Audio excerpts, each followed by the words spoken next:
नमस्कार दोस्तों, मैं हूं विनोद और आप देख रहे हैं मेरा यूट्यूब चैनल पोल्ट्री जोन। दोस्तों, मैं बहुत दिनों बाद इस फार्म की वीडियो पोस्ट कर रहा हूं। उसका कारण ये था कि फार्म के अंदर बर्ड की डेंसिटी ज़्यादा थी और फार्म के अंदर हमें जो है अननेसेसरी घूमने से बर्ड को थोड़ा डिस्टर्बेंस पैदा हो रहा था। तो इसके कारण दोस्तों मैंने फार्म में घुसना जो है ज़्यादा उचित नहीं समझा। और एक और दूसरा भी कारण ये था कि मेरे दूसरे फार्म के ऊपर कार्य चल रहा था और उसमें भी बच्चे थे। तो दोस्तों, मैं एक साथ में फिर यहाँ पे आ जाऊँ और उसके बाद में फिर मैं दूसरे फार्म पे जाऊँ, तो बायो सिक्योरिटी के रीज़न के चलते या तो मैं यहाँ पे नहीं आ पा रहा था। अगर मैं यहाँ पे आ जाऊँ तो फिर मैं उस दिन मैं दूसरे फार्म पे नहीं जा पा रहा था।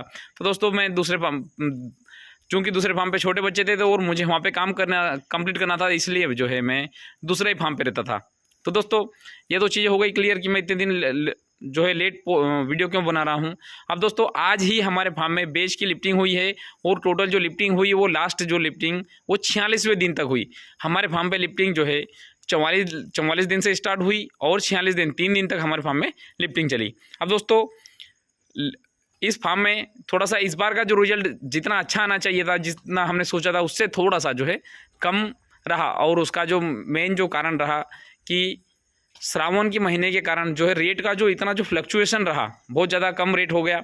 अब रेट कम होने के कारण जो है मार्केट में उसका जो मुख्य कारण ये रहा कि मार्केट में डिमांड कम थी। अब डिमांड कम थी तो दोस्तों, स्वाभाविक सी बात है, जहाँ पे आपको 10 टन कंपनी जो है एक दिन का टारगेट करके माल बेच रही थी, वहाँ पे जो है कंपनी 3-3, 4-4 टन ही माल बेच रही थी। तो उसके कारण जो है मीनेज बढ़ी।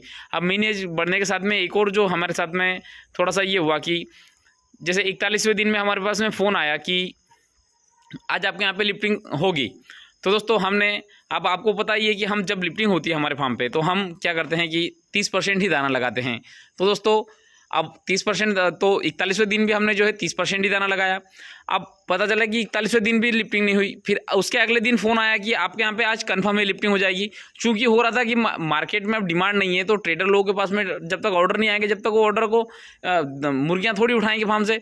तो दोस्तों, उसके अगले दिन भी ऐसा कैसा हुआ। तो दोस्तों, 3 दिन जो है हमारे साथ में ऐसा ही कोइंसिडेंस हुआ और उसके कारण जो है अब चूंकि 30% दाने से सिर्फ बच्चे जीवित रहेंगे किंतु वजन नहीं ले पाएंगे, और वजन नहीं ले पाएंगे एक और जो ये रहा कि आपका FCR तो बढ़ता चला जाएगा। तो दोस्तों, उसके कारण जो है वजन मतलब लास्ट की जो 3 दिन है बर्ड ने वजन भी नहीं लिया और हमारा थोड़ा सा FCR भी बढ़ गया। जहाँ मतलब मेरा जहाँ तक ख्याल था कि 1.7 के आसपास FCR रहना चाहिए, क्योंकि क्लाइमेट भी अच्छा था और बर्ड में किसी प्रकार से कोई समस्या भी नहीं थी। तो उसके कारण जो है मुझे 1.7 तक के आसपास जो है FCR लग रहा था, किंतु FCR जो है 1.75 के आसपास चले गया।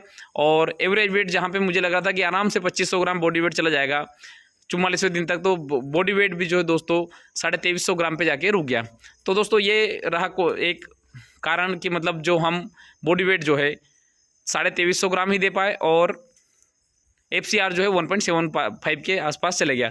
अब दोस्तों, सुगना में 1.75 का FCR ए ग्रेड का FCR माना जाता है, इसमें कोई समस्या नहीं है। किंतु हम इसी फार्म के हिसाब से और क्लाइमेट के हिसाब से दोनों से अगर देखें तो थोड़ा सा जो है 0.5 जो है FCR थोड़ा सा बढ़ गया है, क्योंकि हमारा FCR जो है 1.7 तक आ सकता था।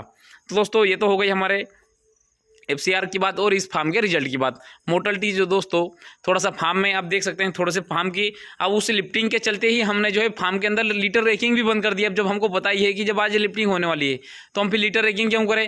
तो दोस्तों, 41वें दिन, 42वें दिन, 43वें दिन, 44वें दिन तक जो है इस प्रकार से हम लीटर रेकिंग नहीं किए। तो दोस्तों, ये लीटर की हालत भी बहुत ज़्यादा खराब हो गई। मतलब सब कुल मिला के जो है मार्केट में डिमांड श्रावण के कारण मार्केट में डिमांड कम रही। डिमांड कम के चलते ये मिसअंडरस्टैंडिंग में ये सब चीज़ें हुई। तो दोस्तों, ओवरऑल इस फार्म का मैंने आपको पूरा ब्यौरा दे दिया है। अब जैसे ही GC बनेगी, टोटल अमाउंट कितना दे रही कंपनी, इसके ऊपर हम फिर जैसे ही पैसे आएंगे और कंपनी जो GC बना के देगी उसके ऊपर हम विस्तार में चर्चा करेंगे कि कंपनी जो है किस प्रकार से पैसा देती है। अब दोस्तों, इसमें कुछ बर्ड जो बचे हुए हैं देख लीजिए, छोटे छोटे जो बर्ड हैं, इसको हमने जो है ये जो इतने बर्ड जो है लंगड़े होने का एक महत्वपूर्ण कारण ये भी रहता है कि अगर आपकी लीटर रेकिंग जो है प्रॉपर तरीके से नहीं होगी तो आपके बर्ड जो है लंगड़े लूले होंगे।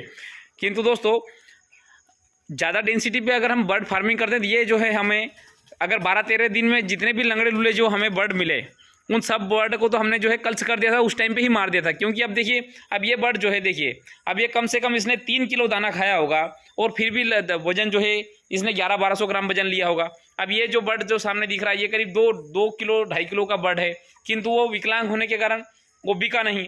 तो दोस्तों यही होता है कि अगर मान लीजिए, अगर आपने जो है बर्ड को जो है स्पेशली इंट्रीगेशन फार्मिंग अगर हम कर रहे हैं, तो हमें जो है 15 दिन से 20 दिन के बीच में फार्म के अंदर जितने भी कल्च बर्ड है, जो भी लंगड़े लूले छोटे जो बच्चे हैं, उनको सबको निकाल के और मार देना चाहिए। क्योंकि अगर नहीं मारेंगे तो दोस्तों अब इसमें जो है हमें जवाब देना पड़ेगा कि इतने बर्ड जो है आपके फार्म में बचे हुए हैं, उसको अब मारो। तो दोस्तों अगर हम पहले मार देते तो हमें सब फायदा ये होता कि सिर्फ हमें बर्ड का पैसा लगता, किंतु अब अगर हम इनको मारते हैं तो अभी हमें जो है बर्ड का पैसा भी लगा और इसके साथ में दाने का पैसा लगा और इसके साथ में जो है उन्होंने जो मेडिसिन और जो हमारी मेहनत ली उसका भी हमें पैसा लग गया। तो दोस्तों कभी भी इंट्रीगेशन फार्मिंग में ये हमें विशेष ध्यान रखना चाहिए कि लंगड़े लूले छोटे जितने भी बर्ड हैं उनको पहले ही मार देना चाहिए, या फिर इनका अलग ही पार्टीशन करके और इनको जो है जैसे तैसे करके जो है कुल मिला के इनको मारना ही बेटर ऑप्शन रहता है। तो दोस्तों ये मैंने आपको बता दिया कि इस फार्म का रिजल्ट जो है करीब 9.5 टन के आसपास वजन गया, 4,345 बर्ड थे और उसमें जो है 6% के आसपास इसमें मोर्टलिटी रही। और जो टोटल जो आएगा ओवरऑल जो जीसी बन के आएगा उसमें हम फिर और विस्तार से जानकारी देंगे। किंतु दोस्तों इसमें देखिए फिर भी जो है कुछ हद तक जो हमने लीटर की कंडीशन जो है अच्छी रखी, क्योंकि हम जो है लीटर रेकिंग कंटिन्यू करे थे। हमें पता है कि बारिश के समय में और स्पेशली इसी फार्म में लीटर रेकिंग की ज़्यादा आवश्यकता होती है। तो दोस्तों